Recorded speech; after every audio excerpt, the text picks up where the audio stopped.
First, there is Karen Palmer. She has been a healthcare policy analyst and health system researcher for 3 decades, with her passion anchored in equitable access to high-quality care. Raised in Canada, Karen lived in the U.S. for 22 years, including in California, Hawaii, and Utah, before returning home to Vancouver in 2006. She holds graduate degrees from the University of Hawaii's School of Public Health. She is an adjunct professor at Simon Fraser University's Faculty of Health Sciences in Vancouver, British Columbia. Karen has worked with a number of organizations, including the Women's College Hospital in Toronto, where she researched hospital funding reform, BC Academic Health Sciences Network, where she led research on learning health systems, and at the World Health Organization in Geneva, Switzerland, where she worked on global TB control and the first SARS outbreak in 2003. She began her career at the Hawaii State Department of Health in the Office of Policy, Planning, and Program Development, where she focused on primary care and rural health on the Hawaiian Islands. In the late 1980s, she worked on a self-contained hospital ship in the Marshall Islands, helping deliver primary care to those living on the most remote coral atolls in the world, near the Pacific Proving Grounds, where the U.S. government conducted nuclear testing. She serves as a policy advisor to physicians for a national health program in the U.S. and to Canadian Doctors for Medicare in Canada. She collaborates with researchers and activists in Canada, the U.S., and Europe, providing expertise on healthcare reform. And she currently lives near Vancouver with her family, including her 2 poodles, Kona and Guinness. Okay, so I'm going to walk you through what's at issue in this trial. So the trial began September 6, 2016. And it finally concluded February 28th, 2020. So one of the longest running trials, I think, in Canadian history. And during that time, there were 193 days actually in the courtroom, of which I sat through about 150 days. So I'm pretty familiar with what happened in court. I built an infographic that describes the issue. So I'm going to use slides based on that. And I'm going to assume that not everyone is equally familiar with the basics of the case. So I'm going to start there.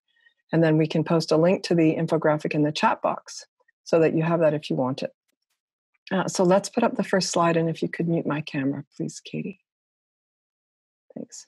The BC court is deciding whether BC's Medicare Protection Act, or the MPA, infringes on our constitutional rights. So specifically, those rights are not to be deprived of life, liberty, and security of the person, except in accordance with the principles of fundamental justice, which are the principles that underlie our notions of justice and fair process. So the questions at hand are really whether the plaintiffs were deprived of these rights, and if so, whether the Medicare Protection Act caused that deprivation, and if so, whether that breach of rights is justified in a free and democratic society. And the plaintiffs in this trial, again, are Cambie Surgeries Corporation, their affiliated specialist referral clinic, and 4 of their patients. And they want to overturn 3 key elements of BC's Medicare Protection Act. Next slide, please, Mel. So first, they want the court to allow extra billing and user fees so that doctors can charge patients more than BC's Medical Services Plan, or MSP, pays them now. And you may recall, as we spoke of earlier, as Danielle mentioned, that in 1984, the Canada Health Act was passed in part to stop physicians from extra billing their patients during a time of fiscal constraint that ultimately led to extra billing. Next slide, please. Okay, so next, what they also want the court to do is allow private duplicative insurance. So like most provinces, BC doesn't allow the sale of private insurance that duplicates what is covered in our public plans. We do allow private supplemental insurance, which is like the benefit plans that many of us have through our work, and which covers things like dentistry and physio and a host of other things not covered in our public plans. But we don't currently allow duplicative insurance in British Columbia or in most provinces. And as we mentioned earlier, Quebec does allow, as a result of the Shaoli Charter Challenge in 2005, some duplicative insurance, but only for 3 procedures: hip and knee joint replacements and cataract surgery, and only if physicians are not enrolled or if they're opted out of the public system. So that brings me to the next thing that the plaintiffs want. Next slide, please, Mel. So they also want dual practice. So this means that physicians that are enrolled in the medical services plan could choose to bill only the public plan, or only the patient, or only private insurance for those patients who can afford it and who can qualify for it. Or they could bill each, or rather both the public plan and the patient, or private insurance. So in other words, they could basically bill any payer. And so the concern is that doctors would have a financial incentive to give preferential access to patients who have private insurance or who could afford to pay out of pocket. Next slide, please. So as it is in BC now, doctors can choose not to enroll in the medical services plan. And if they aren't enrolled, they can bill patients as much as they want or as much as the market will bear, so long as they aren't treating patients in our hospitals and community care facilities. So this doesn't violate the law in BC, unlike in Ontario. And the doctors who were witnesses in this trial, including Dr. Day, have always been free to unenroll from the medical services plan and charge patients however much they want, but they have not chosen to do that. Next slide, please. So what will happen if the court overturns the three provisions I described? I'm going to very briefly suggest some effects we might see, and then Rupi and Stephen will expand on that.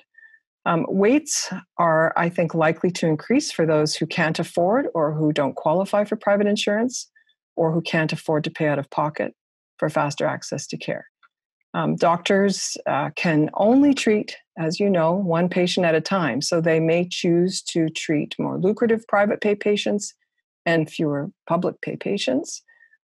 Patients who could afford and who qualify for private insurance or who could pay out of pocket would have likely shorter wait times. And evidence from around the world shows us that waits are still a problem, even in countries that allow private insurance like Australia and Ireland and France. Next slide, please. So if private pay and dual practice are allowed, with the belief that we can just regulate physician behavior to protect equitable access for everyone, I think we may find that it is more difficult to regulate physician behavior than we might imagine. So if we look to the United Kingdom and Australia and Ireland, for example, who have decades of experience with trying to regulate physicians through various mechanisms, like contracts that require doctors to work, for example, 40 hours in the public pay system before they can work in the private pay system, we still see that there are ways to cheat and spend more time seeing private pay patients. So the other thing is that we also know that total health expenditure, and by that I mean the combined public and private spending, is likely to increase. If we look at multi-payer systems around the world, they just cost more, including those in Switzerland and Germany and Sweden and Austria and the Netherlands and France and, of course, the United States. Next slide, please. So if the court finds BC's law unconstitutional, and Stephen will talk about what that might mean, I'll just, there are a number of things could happen, and I'll just say that there would be implications for other provinces with similar legislation, and that the implications for the Canada Health Act are unclear.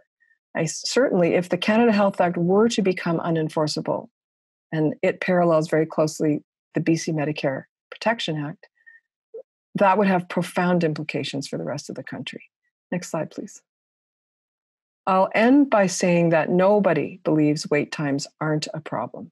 And I think on this point, we all agree. But the solution to wait times doesn't lie in changing to a multi-payer system. Rather, it lies in organizing how we deliver care, not how we pay for it. Thanks.